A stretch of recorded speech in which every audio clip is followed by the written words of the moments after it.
ainsi que, à nouveau, une question de Monsieur Lefebvre sur les nouvelles données relatives à la disparition d'associations actives dans les secteurs de la Fédération Wallonie-Bruxelles, suivi du plaidoyer de la CODEF.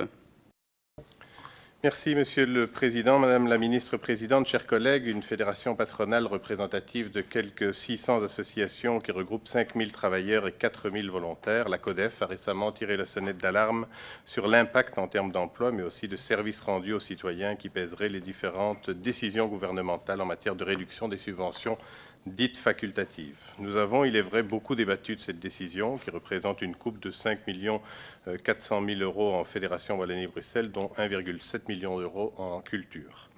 Le groupe socialiste n'a pas manqué de vous alerter fortement sur les risques pris en n'ayant ni concerté cette décision avec les intéressés, ni évalué préalablement son impact sur le sort des associations visées, en ce compris sur l'emploi, ni défini de critères vous permettant d'agir de manière objective.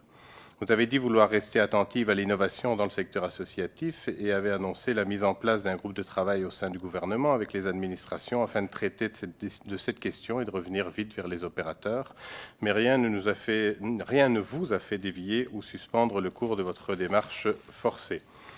Et ce, nonobstant l'engagement contenu dans votre propre DPC qui consistait à basculer, après analyse minutieuse, vers un système pérenne, les moyens qui servent une action de long terme pour celles et ceux qui aujourd'hui dépendent de ces subventions facultatives, même pour la rémunération de l'emploi dans certains cas.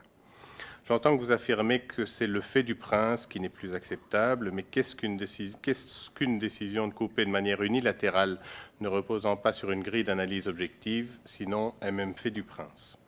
Vous comprendrez donc que je tienne à faire le point sur de nouvelles informations qui nous sont parvenues après enquête auprès des bénéficiaires de ces aides dites facultatives. Je ne serai pas exhaustif dans la présente question, mais j'attire tout de même votre regard sur des hypothèses marquantes que révèle la consultation réalisée. Ainsi, il est porté à notre connaissance que 37% des associations devront réduire ou supprimer des services au détriment de leurs bénéficiaires et usagers. 33% annuleront des projets en cours ou futurs, limitant ainsi l'innovation. Si les subventions facultatives s'arrêtent, notre association honorera les missions prioritaires et non annulables et annulera tout le reste. Elle reviendra en statut bénévole pour fermer dans le courant de 2025, voire 2026. Pour 13% des associations, la réduction des subventions facultatives pourrait entraîner la fermeture pure et simple de la structure. Certaines associations se préparent à devoir répercuter sur les usagers et les bénéficiaires la perte de financement.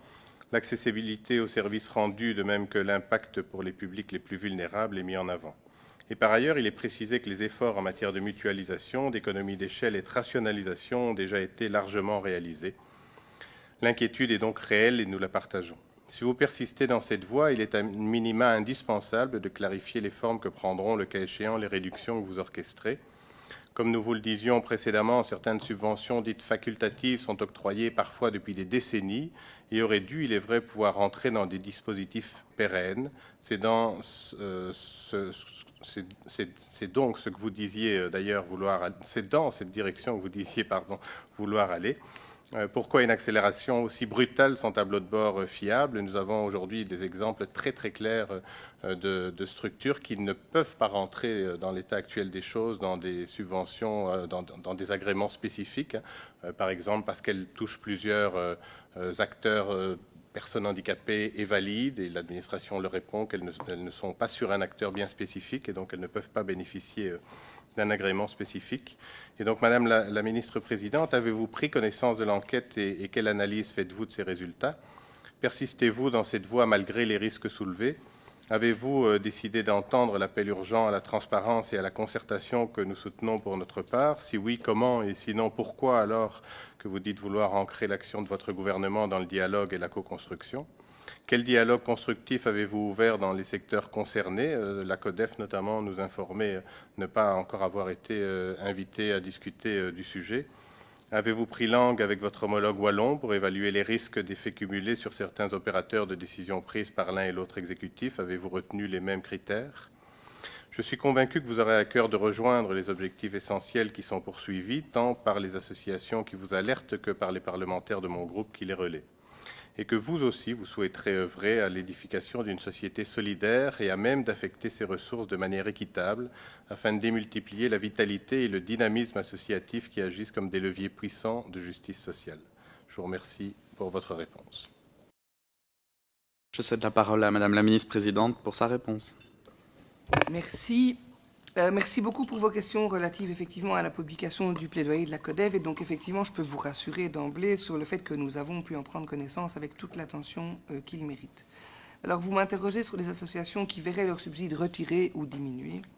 Je me permets de vous renvoyer au mécanisme d'octroi des subventions facultatives en Fédération Wallonie-Bruxelles. L'octroi d'une subvention facultative se fait généralement à la suite d'un appel à projet, d'une soumission de projet à réaliser sur une période prédéfinie de la part des acteurs qui souhaitent réaliser le projet et d'une évaluation du projet qui permet finalement l'octroi ou non de la subvention facultative. En revanche, une fois qu'une subvention facultative est octroyée, elle ne peut être retirée ou diminuée que dans le cas prévu par l'article 61.5 du décret du 20 décembre 2011, c'est-à-dire essentiellement lorsque le bénéficiaire ne respecte pas les conditions d'octroi de la subvention ou ne l'utilise pas aux fins pour lesquelles elle est accordée. Je peux donc vous assurer, aucune subvention facultative accordée jusqu'à aujourd'hui ne sera retirée ou diminuée, à moins que l'instance bénéficiaire ne se retrouve dans les cas prévus. En revanche, je vous confirme que le gouvernement a décidé de réduire l'enveloppe prévue pour les subventions facultatives qui seront octroyées en 2025 de 5,4 millions d'euros dans l'objectif de contribuer à la soutenabilité financière de la Fédération. Vous vous inquiétez de savoir à qui cette enveloppe aurait pu bénéficier en 2025. Je ne suis évidemment pas en mesure de vous répondre puisque cette enveloppe ne sera pas attribuée et qu'aucun appel à projet ne sera organisé pour une somme que nous n'accordons pas. Donc, impossible de répondre à cette question de manière précise. Par ailleurs, concernant vos préoccupations quant au financement d'associations sur base de subventions facultatives récurrentes, parfois depuis plus de 20 ans, comme vous le mentionnez très bien, et aux préoccupations de la CODEV, je vais vous rassurer, nous partageons évidemment ces préoccupations. C'est justement pour ça que le gouvernement veut travailler à réformer le mécanisme d'octroi des subventions facultatives et renforcer la transparence dans l'octroi de ces subventions.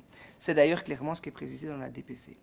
Pour être plus précise, notre volonté est donc de formaliser le caractère structurel de certaines subventions facultatives récurrentes, de simplifier la vie des structures afin de leur éviter de réintroduire une demande chaque année, de garder des moyens pour les mettre à la disposition de projets innovants, mais en même temps aussi de réaliser des économies dans un cadre de participation à l'effort global que nous avons établi à 5,4 millions en ce qui concerne les subventions facultatives. Nous allons évidemment collaborer avec la région wallonne, puisque, vous le savez très bien et vous l'avez dit, certaines structures bénéficient de subventions des deux côtés, parfois même dans plusieurs ministères au sein de chaque entité.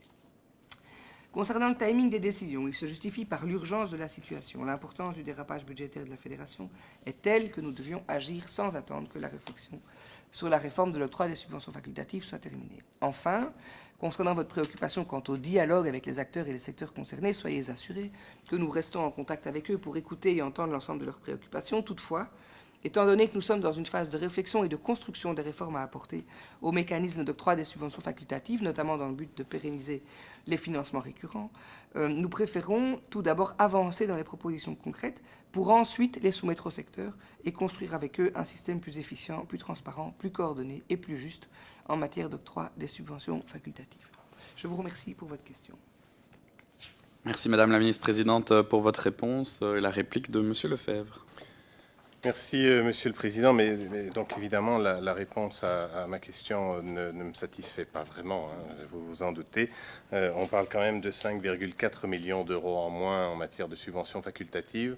On ne parle pas ici juste de subventions octroyées du fait du prince, comme on a eu l'occasion de l'évoquer à plusieurs reprises. D'abord parce que ces subventions ont toujours été octroyées sur base d'un dossier bien complet, avec des justificatifs qui ont chaque fois été rentrés et qui étaient très très clairs. Ensuite parce que ces projets derrière ces subventions facultatives, ils s'adressent à des gens, ils créent de l'emploi, ils sont au profit, ce sont des projets d'aide aux personnes qui accompagnent vraiment des gens.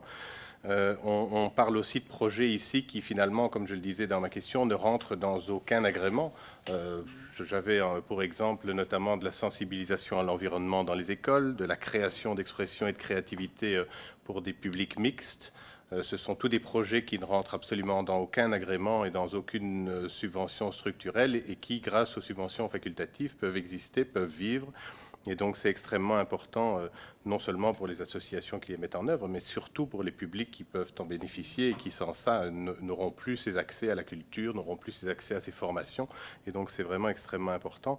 Et donc, vous comprendrez évidemment que cette réponse ne me convient pas du tout. Mais voilà, ce qui me paraît aujourd'hui essentiel, c'est qu'on puisse au moins informer les associations très rapidement de la situation, qu'elles n'avancent pas dans l'inconnu, qu'elles ne se mettent pas en difficulté financière dans le cadre de ces moyens qui sont coupés, et surtout qu'on avance sur le groupe de travail qui permettra à un moment donné d'avoir des grilles d'analyse objectives et des critères très clairs sur l'orientation qu'on a envie d'apporter.